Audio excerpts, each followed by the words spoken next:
په افغانستان کې د اسلامي امارت د واکمنۍ د لوی مشر لخوا پر انټرنیټ بندیز تر اوسه هیواد او هیوادوالو ته څومره زیان اړولی.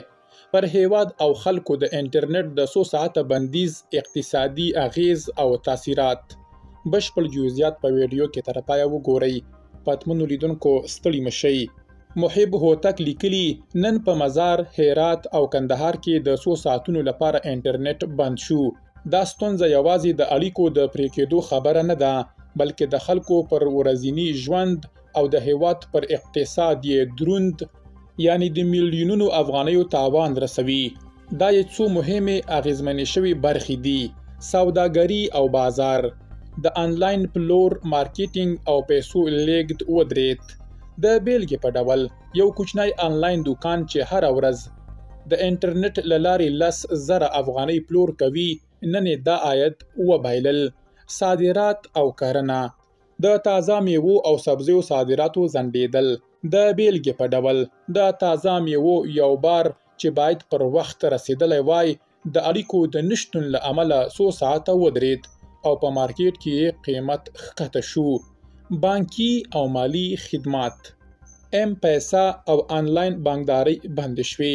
د بیلګې په ډول یو تاجر چې غوښتل له هراته کندهار ته پیسې ولیږي یا په نورو ولایتونو کې معامله وکړي وځنډېده. رسنۍ او زده کړه، آنلاین کورسونه او خپرونې نیمګړې پاتې شوې. د بیلګې په ډول یو کس د آنلاین انګلیسي ټولګي نیمایي برخه وبایلله. واټس اپ کاروبارونه، ډیری قراردادونه او فرمایشونه د واټس اپ له لارې کیږي. د بیلګې په ډول یو دکاندار چې د اجناسو فرمایش یې پر واټس اپ کړی وو، اړیکه یې پرې شوه او بار یې پر وخت ونه رسید.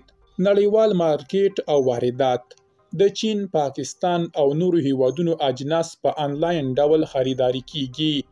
د بیلګې په ډول یو شرکت چې غوښتل له چین څخه یو جنس خریداري کړي، د انټرنیټ د بندېدو له امله د مارکیټ له نرخه بې خبره پاتې شو او خریداري هم پاتې شوه. د موسسو ایمیلونه او پروژې، نړیوالې او کورنۍ موسسې د خپلو راپورونو او قراردادونو لپاره پر ایمیل زیاته تکیه لري. د بیلګې په ډول یوه ټولنه چې باید د پروژې راپور نړیوال تمویل کوونکي ته واستوي، د 100 ساعتونو ځنډ له امله زیانمنه شوه او اکثره د پروژو نوي قراردادونه یې له وارې ووتل.